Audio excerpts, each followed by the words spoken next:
welcome back to Grampie's Workshop. Thanks a million for dropping in today.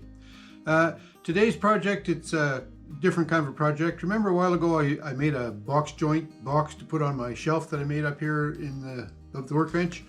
Well, I'd like to start making some more of those boxes with box joints in them, but the box joint jig I had wasn't a very good one, so I'm going to try and make a better box joint jig today. So this was the box joint jig for the first box that I made, and it worked good, I have to say, no doubt about that. It got the job done. The cuts could be a little better, but I'm hoping with my new dado set that'll make that improvement. But there were some things about this jig I didn't like. First of all, it's only made out of 1/2 inch stock, and although that was good, I'd like this fence to be a little longer, more stable when it's on the saw. Plus this had to be attached to the saw miter gauge each time before you used it, and I'm thinking I can make something better than that. So what I did was I went on YouTube, of course, where else, and I searched a bunch of different sites to see about some box joint jigs, and I found a bunch of different variations, and I liked different things about each one of them. So what I did was I took a bunch of those different jigs and I created a plan here. So I made a kind of a sketch of what I'd like to do with to make my new improved box joint jig. And one of the things about this is it's not going to need to use the miter gauge. I hope it's going to take a couple of sliders to go in the grooves on the table saw, and they can slide that back and forth and lock the stability of the jig perfect every time. Plus I wanted to make wider box joints. Sometimes I'd like to make narrow ones, but I'm thinking down the road I might like to make wider ones. Definitely want to make wider ones when I do this box, the next bunch of boxes that I'm making for my shelf.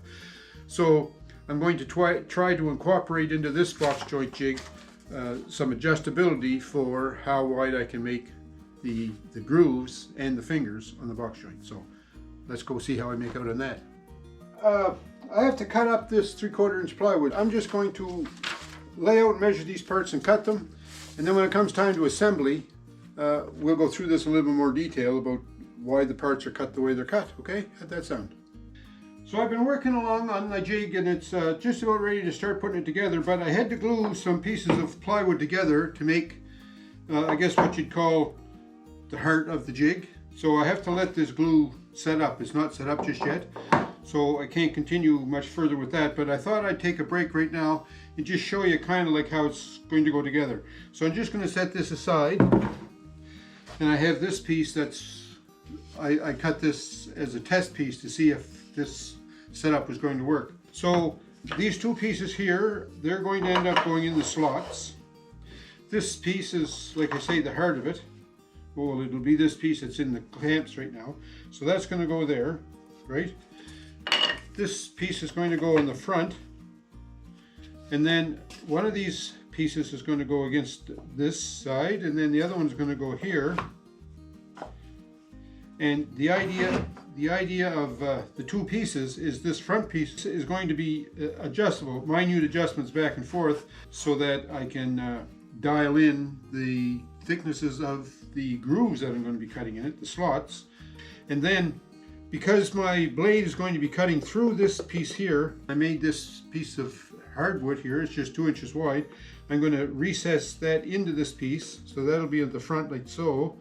And then when I make a cut, then the dado blade will cut through this, and then this will act as a backer piece when my stock is actually placed in front of it here. And this piece is meant to be like sacrificial.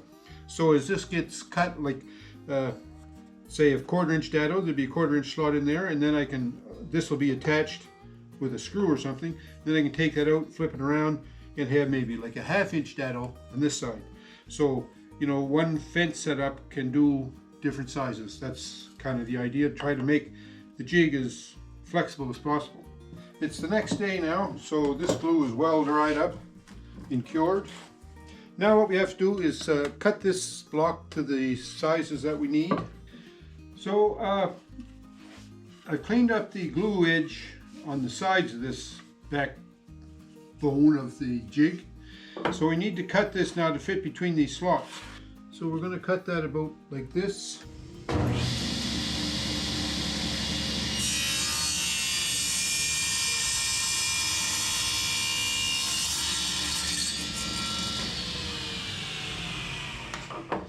This is going to sit in here like this. and then mark this edge. And I can line that pencil mark right on the very edge of that slot. It becomes a lot easier to line up your cut that way rather than try to line it up on a spinning blade. Just like that.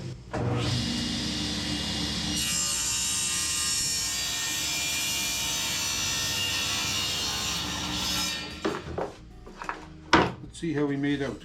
If that slider goes there, and this goes here, and this slider goes here. Okay, the good news is I made it too big. But that's too big is better than too small, because I can always make it smaller. Put the sled back in place. Take my piece here and just set it over that do this way. Set it over that slot just ever so little.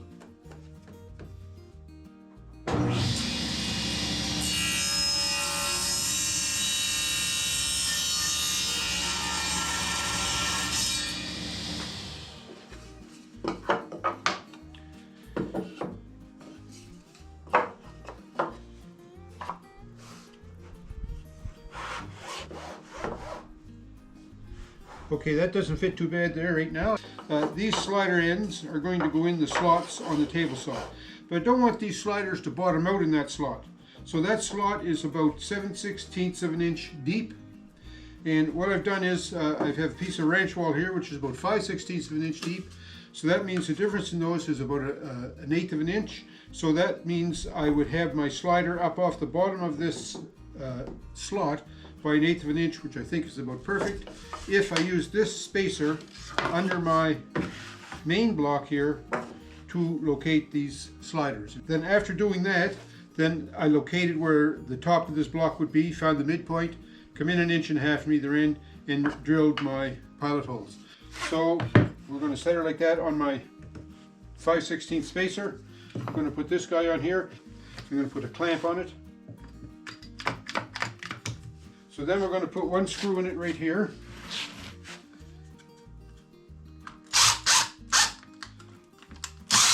We're not going to go too deep with that screw because I just want to mark it on the inside so I can drill a pilot hole. So I'll put another pilot hole or screw here.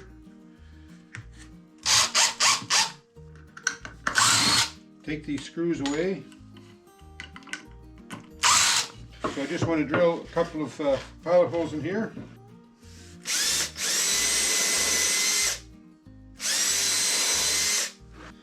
I want to take this end piece and drill the pilot holes but countersink them.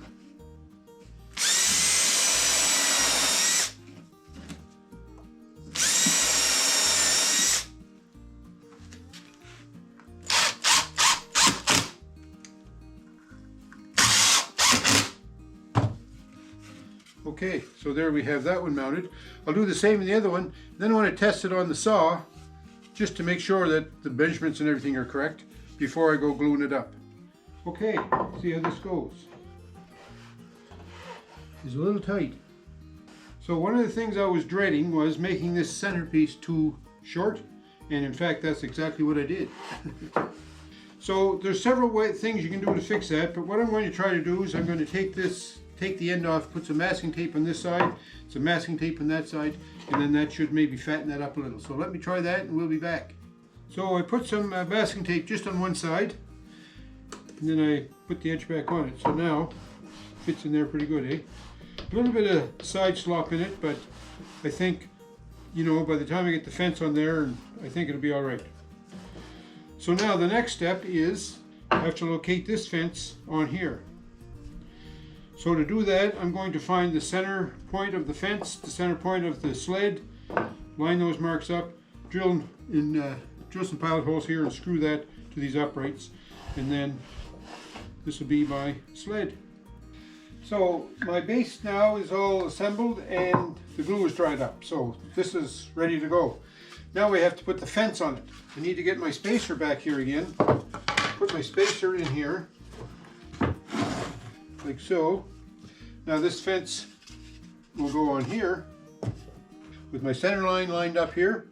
I measured this distance, And then I need to put a couple of holes in here, and in fact I want those to be slotted holes because I'm going to have this gizmo here go through there, go through this hole, and then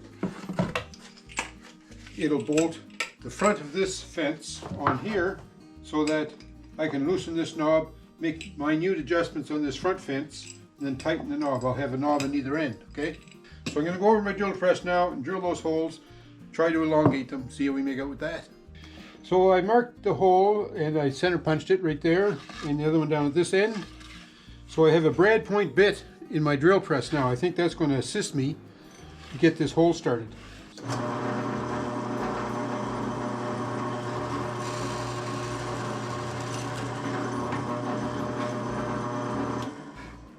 Okay, so now the tricky part comes. What I want to do is make this hole twice as long. So I'm going to just move my setup.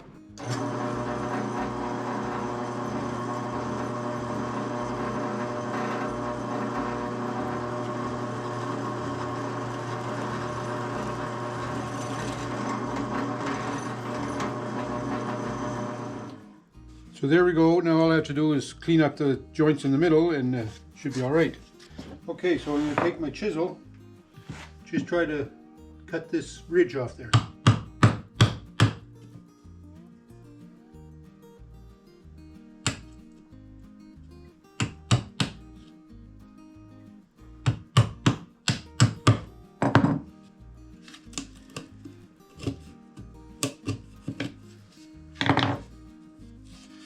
All right, so that's not great, but not bad. I have a round file. Actually, it's a chainsaw file. I'm just going to take that and try and smooth out those edges a little bit more.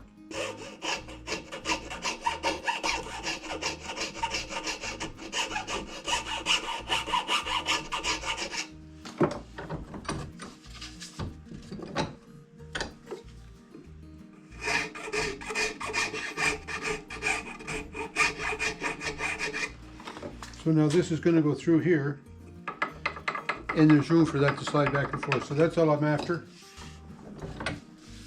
So it doesn't look great, but that ought to do it.